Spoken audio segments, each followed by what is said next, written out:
Assalamualaikum warahmatullahi wabarakatuh.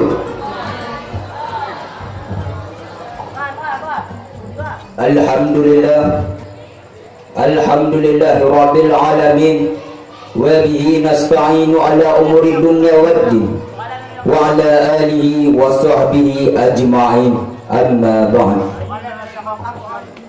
Puji syukur, marilah sama-sama kita panjatkan kehadiran Allah Subhanahu wa ta'ala, yang mana oleh Allah yang telah memberikan kita umur panjang, sehat badan, kesempatan, dan kita dapat berkumpul pada malam yang berbahagia ini.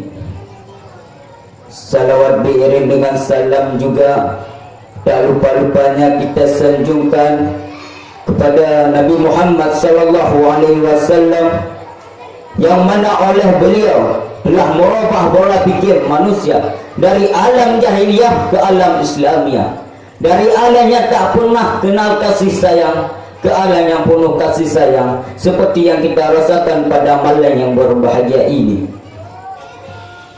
Kata-kata ketakziman kami yang kami mulai Abu selaku pimpinan Pondok Pesantren Asy'ariyah, dan kepada dewan tamu dan kepada dewan juri yang telah menilai kami, dan kepada hadirin hadirat yang dirahmati Allah, dan yang istimewa kembali kepada moderator asyara yang telah sudi memanggil nomor undian saya, guna dan maksud hanya untuk mengupaskan satu syarahan yang berjudul Puasa Perisai Api Neraka.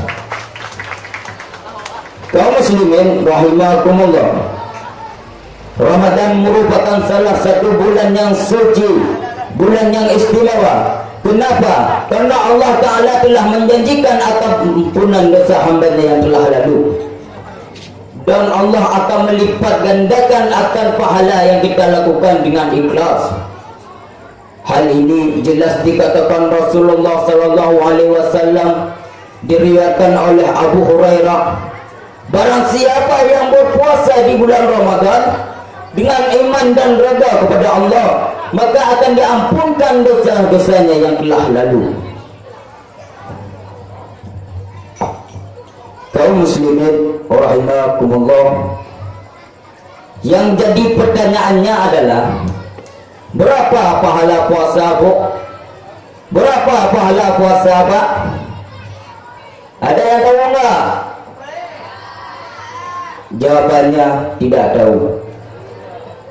Kenapa? Karena pahala puasa besar dan kecilnya hanya Allah yang tahu. Seperti dalam hadis qudsi, as-siyamu jannatu wa ana ajzibi. Puasa itu untukku dan akulah yang berhak memberi pahala sesuai kehendakku. Kaum muslimin rahimakumullah, dua rangkaian hadis yang sudah saya sisipkan dalam pidato saya kali ini sudah dampak gambaran dan imbalan-imbalan yang amat luar biasa. Namun hati-hati, Bu, hati-hati, Pak. Pahala dosa meninggalkan puasa itu tidak main-main. Dosanya juga berlipat, menunggu kita pintu jurang, standby di akhirat. Kaum muslimin rahimakumullah, satu poin lagi penting yang harus kita pahami, bahwa puasa itu adalah perisai api neraka. Maksudnya apa? Dengan kita berpuasa ikhlas karena Allah, bisa jadi pelindung api neraka. Dengan kata lain, kita selamat dari api neraka. Apalagi sekarang kita mau mendekati bulan suci Ramadan.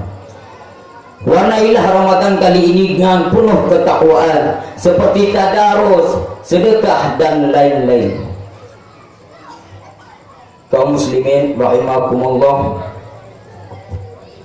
dalam kita berpuasa, kita harus bisa menjaga anggota tubuh kita.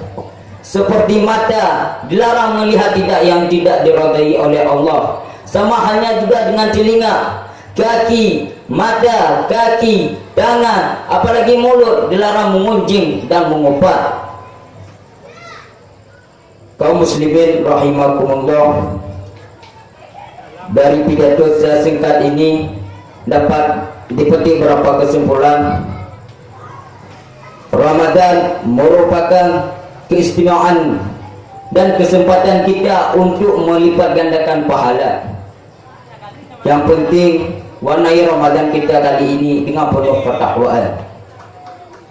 Hanya inilah yang dapat saya sampaikan. Saya akhiri, wabillahi taufiq wa hidayah. Wassalamualaikum warahmatullahi wabarakatuh.